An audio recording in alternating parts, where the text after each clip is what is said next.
नमस्कार दोस्तों। दोस्तों इस वीडियो में जानेंगे कि सरकारी बैंकों में हायरार्की कैसी होती है, जिसको हिंदी में पदानुक्रम बोलते हैं। तो हायरार्की के बारे में सरकारी बैंकों के जानेंगे। कुल मिलाकर अभी 12 सरकारी बैंक बच चुकी है, जैसा कि आप देख सकते हैं यहाँ पे नाम भी सारे सरकारी बैंकों का दिया हुआ है।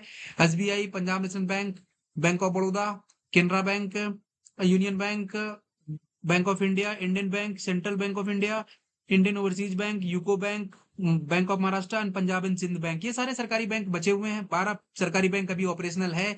इसके अलावा ग्रामीण बैंक भी ऑपरेशनल है। सारे स्टेट्स में एक एक ग्रामीण बैंक तो सरकार रखी ही रही है। स्टेट बैंक में भी बड़े पैमाने पे मर्जर हुआ था हाल के दिनों में। अभी सारे स्टेट्स में एक एक बैंक काम कर रही है। तो चलिए सबसे पहले हायरार्की देखते हैं, और मैं बता दूं कि सिर्फ सरकारी बैंक की मैं बात कर रहा हूँ। प्राइवेट सेक्टर बैंक में हायरार्की का मैकेनिज्म कुछ अलग है। उसके बारे में भी कभी और चर्चा करेंगे। इस वीडियो में सिर्फ और सिर्फ सरकारी बैंकों के बारे में जानेंगे। तो चलिए पहले ये हायरार्की देख लो भाई। बॉटम लेवल पे सब स्टाफ्स होते हैं, उसके ऊपर क्लेरिकल स्टाफ्स आते हैं, फिर जूनियर मैनेजमेंट का रोल हो जाता है, फिर मिडिल मैनेजमेंट आते हैं, फिर senior management, top management, board and सबसे ऊपर सबका मालिक है गवर्नमेंट ऑफ इंडिया। चूंकि 51% स्टेक्स गवर्नमेंट ऑफ इंडिया के लगे हुए हैं सारे बैंकों में, तो मालिक गवर्नमेंट ऑफ इंडिया ही है सारे बैंकों का डिफेक्टो। तो चलिए ये आपने देख लिया, हायरार्की यही है। सब स्टाफ से लेकर सरकारी सरकार तक, गवर्नमेंट ऑफ इंडिया तक इनके पार्ट हैं। तो चलिए अब इसके बारे में एक एक करके जानते हैं। देखो दोस्तों, सब स्टाफ सबसे बॉटम लेवल पे होते हैं, और इस सब स्टाफ की जर्नी की शुरुआत होती है डेली वेजर्स के तौर पे। डेली वेजर से लेकर के दफ्तरी तक सब स्टाफ के पोस्ट आते हैं। तो डेली वेजर्स के बारे में आप जान लो। डेली वेजर्स जो भी ब्रांच ऑपरेशनल होती है, जो भी बैंक आप देखते हो, वहां पे जो डेली वेजर्स काम कर रहा होता है उनसे काम कराया जाता है और डेली उसको वेज दिया जाता है।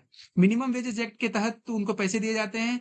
और जो अभी के दिनों में 541 रुपया है, जो लेटेस्ट रिवाइज हुआ था, उसके अनुसार 541 रुपया डेली के हिसाब से थ्री सी एरिया में दिया जाता है। ए बी सी करके 3 एरिया है, उसके बारे में बात करेंगे।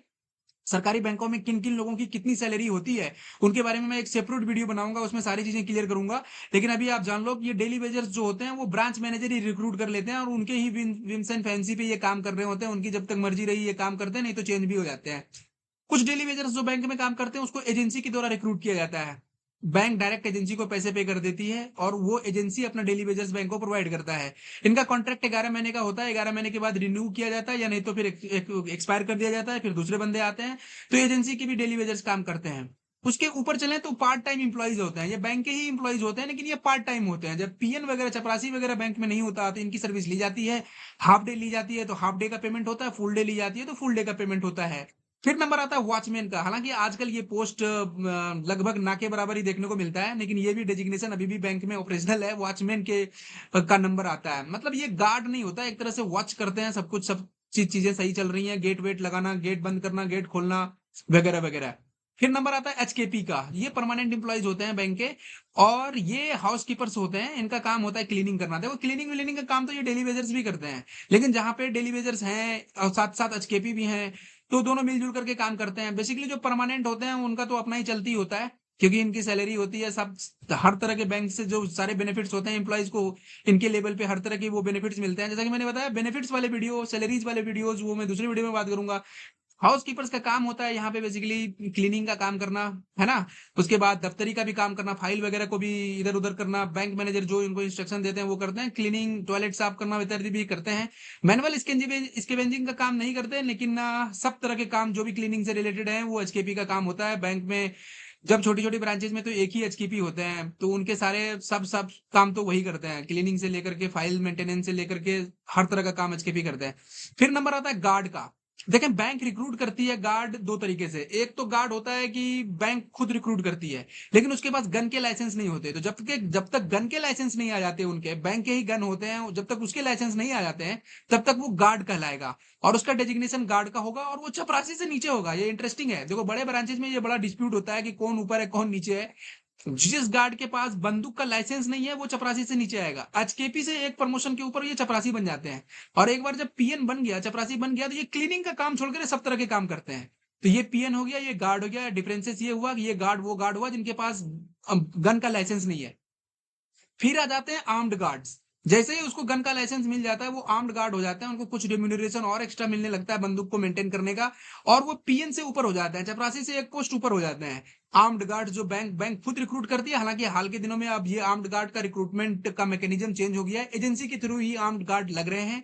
बैंक के जो अपने गार्ड्स होते हैं वो बेसिकली पारामिलिट्री फोर्सेज से या मिलिट्री से जो रिटायर्ड वाले वो सब लोग होते हैं, उनको बैंक रिक्रूट करती है, क्योंकि उनके पास हथियार को मेंटेन करने का एक्सपीरियंस होता है।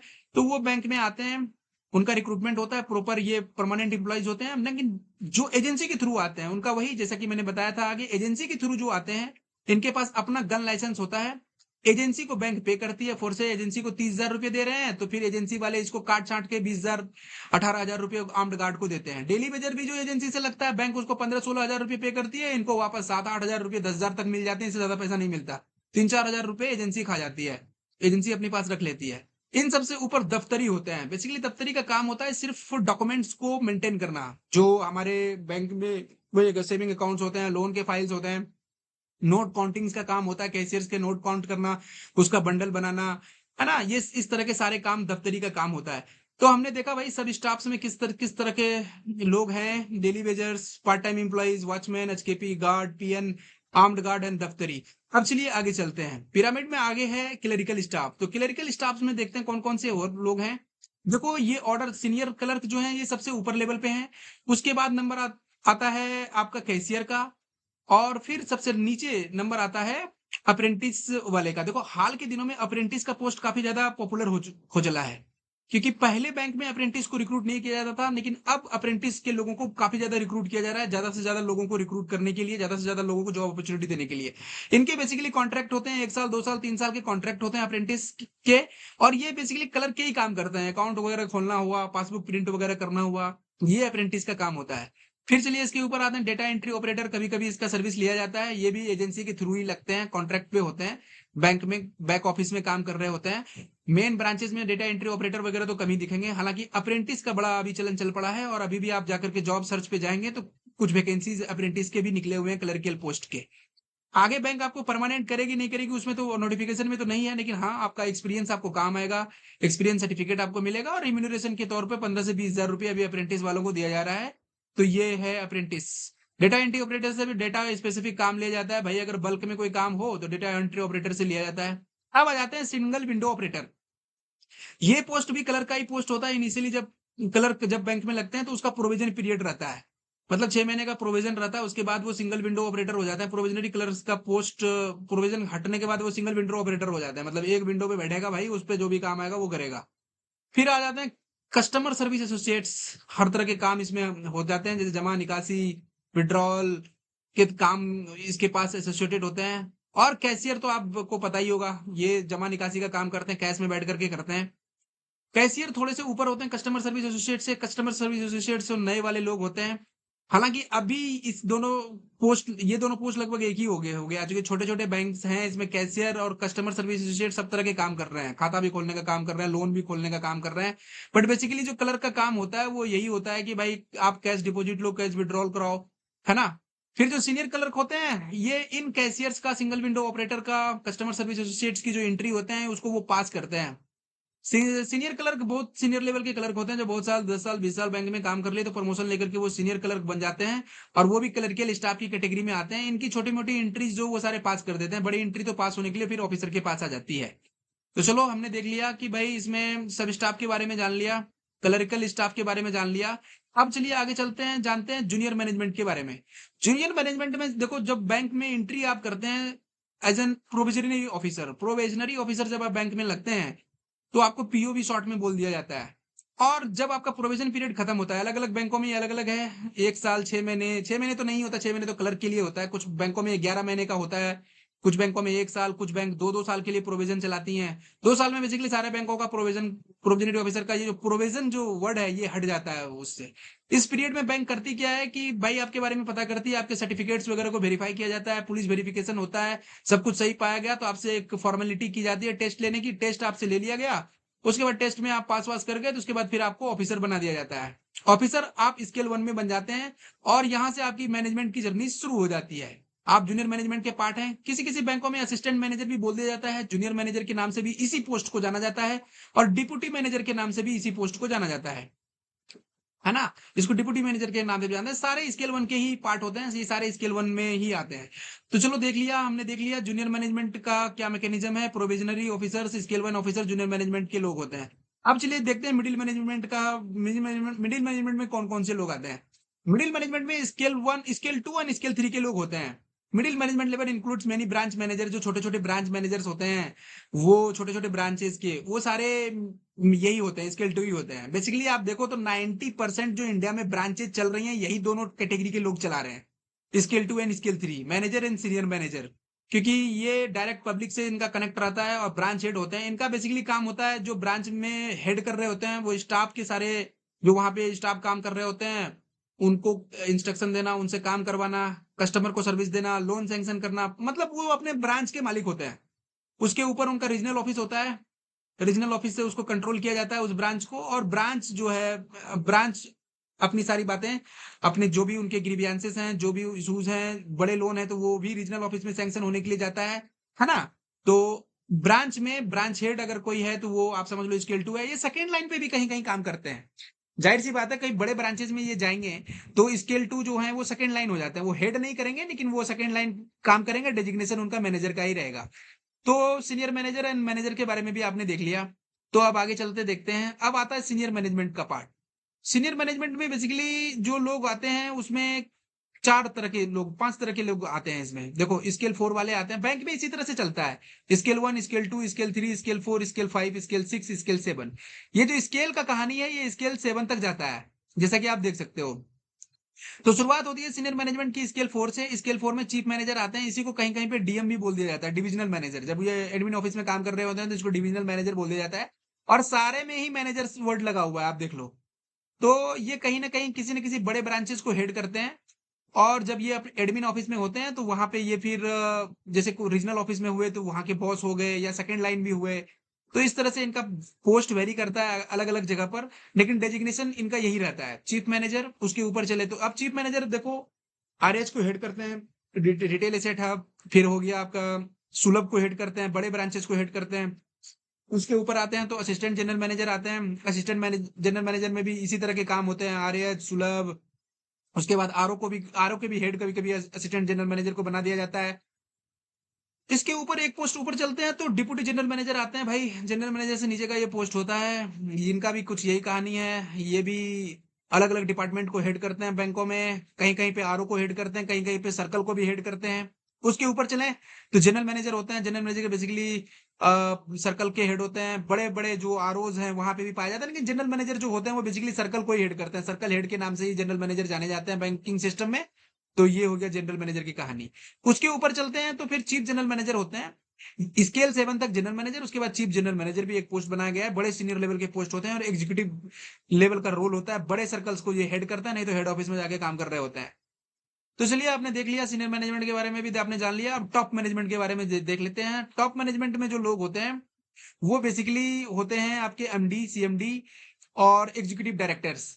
इसकी अपॉइंटमेंट भी गवर्नमेंट ही करती है। अब एग्जीक्यूटिव डायरेक्टर्स देखो, जो सीनियर मैनेजर्स के जो पोस्ट हैं, मतलब चीफ जनरल मैनेजर उसके ऊपर के पोस्ट होते हैं।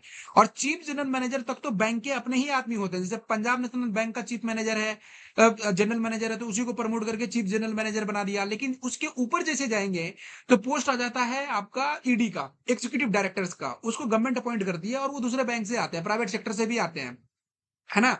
उसके ऊपर फिर एमडीज आते हैं, सीएमडी आते हैं, है ना? तो टॉप मैनेजमेंट में ये सारे लोग आते हैं और इनको बाहर से लाया जाता है। गवर्नमेंट इसको अपॉइंट करती है। मान लेते हैं कि एसबीआई में किसी दूसरे बैंक के भी आ सकते हैं। यूको बैंक में हो सकता है कि पीएनबी के एग्जीक्यूटिव्स आकर के बन जाए ईडी। तो इस तरह से अलग अलग बैंकों से भी लोग आकर के यहाँ पे बनते हैं। फिर उसके ऊपर टॉप मैनेजमेंट के ऊपर बोर्ड होता है, और बोर्ड में आप देख लो कई तरह के मेंबर्स पाए जाते हैं। ऑफिशियल डायरेक्टर्स जो होते हैं आरबीआई के, non official director nominated by the government, government के रिप्रेजेंटेटिव होते हैं। पार्ट टाइम जो स्पेसिफिक एक्सपर्टीज रखते हैं वो लोग भी होते हैं। बैंक के एमडी, सीएमडीज भी इसमें होते हैं। शेयर होल्डर्स भी होते हैं और यूनियन के भी रिप्रेजेंटेशन बोर्ड्स में होते हैं। ये देखो एक मतलब डेमोक्रेटिक तरीका है किसी ऑर्गेनाइजेशन को चलाने का। बोर्ड का कंट्रोल होता है सीएमडी पर। बेसिकली डिफेक्टर तो जो हेड होते हैं सीएमडी ही होते हैं बैंक के, लेकिन बोर्ड का भी उसमें बहुत बड़ा रोल होता है। और सीएमडी भी बोर्ड्स के मेंबर होते हैं। तो बोर्ड्स के बारे में तो ये बात थी। अब सबके ऊपर एक होता है गवर्नमेंट ऑफ इंडिया। देख लो पिरामिड में सबसे ऊपर गवर्नमेंट ऑफ इंडिया, क्योंकि भाई 51% स्टेक लगा हुआ है, तो गवर्नमेंट ऑफ इंडिया इसके हेड होंगे। और गवर्नमेंट ऑफ इंडिया जो है मिनिस्ट्री ऑफ फाइनेंस के थ्रू सारे पब्लिक सेक्टर बैंक्स को वॉच करती है। अपॉइंटमेंट कमेटी ऑफ कैबिनेट जो होते हैं, जिसके हेड होते हैं पीएम।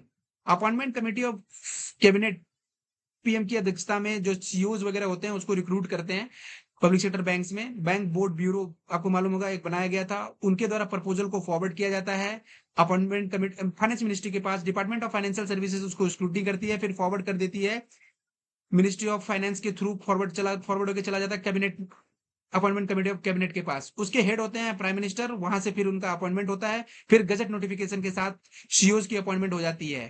तो ये बेसिकली हायरार्की है पब्लिक सेक्टर बैंक में, जो बाय एंड लार्ज सारे पब्लिक सेक्टर बैंक में देखी जाती है। ग्रामीण बैंक में थोड़े से अलग होते हैं, क्योंकि इतने ऊपर लेवल पे सीईओ तीओ जितने नहीं होते। बेसिकली ग्रामीण बैंक में क्या होता है ना कि जो स्पॉन्सर बैंक होते हैं वहां के ही लोग आके सीईओ बन जाते हैं। स्केल 5 के लोग हैं, असिस्टेंट जनरल मैनेजर, उसको डीजीएम डिविजनल जनरल मैनेजर बना करके सीईओ बना दिया, क्योंकि 35% जो स्पॉन्सर बैंक के जो पैसे लगे हुए हैं तो वही उसको बेसिकली मॉनिटर करती है। वहां के ही सीईओज वगैरह डिसाइड कर लेते हैं कि भाई कौन बनेगा। लेकिन सब staff, clerical staff, junior management, middle management, senior management, ये तो होते ही हैं वहां पे भी। मिडिल मैनेजमेंट तक तो होते ही होते हैं जो ग्रामीण बैंक है। ग्रामीण बैंक भी सरकारी बैंक है। तो हमने देखा सरकारी बैंक में क्या हायरार्की है, यही हायरार्की है सरकारी बैंक में। कमोबेश सारे बैंकों में यही फॉलो किया जाता है। अलग अलग थोड़े से नाम चेंज होते हैं, डेजिग्नेशन अलग अलग थोड़े से होते हैं। ईडी, एमडी, सीएमडी इसका अपॉइंटमेंट गवर्नमेंट करती है, बाकी सब बैंक में प्रमोशन लेके के ही ऊपर जाते हैं। तो ये बेसिकली था। थैंक यू वीडियो देखने के लिए, आपका बहुत बहुत धन्यवाद। अगले वीडियो में बात करेंगे कि इन सब तमाम लोगों की सैलरी क्या होती है। पहले तो ऑफिसर और उसके ऊपर के लोगों की सैलरी के बारे में चर्चा करेंगे, उसमें आपका बहुत इंटरेस्ट होएगा। उसके बाद फिर आगे के वीडियोज में क्लरिकल एंड सब स्टाफ के सैलरी एंड रिम्यूनरेशन और अदर तरह के फ्रिंज बेनिफिट्स जो होते हैं उसके बारे में भी चर्चा करेंगे। ये वीडियो देखने के लिए आपका बहुत बहुत धन्यवाद। Thank you.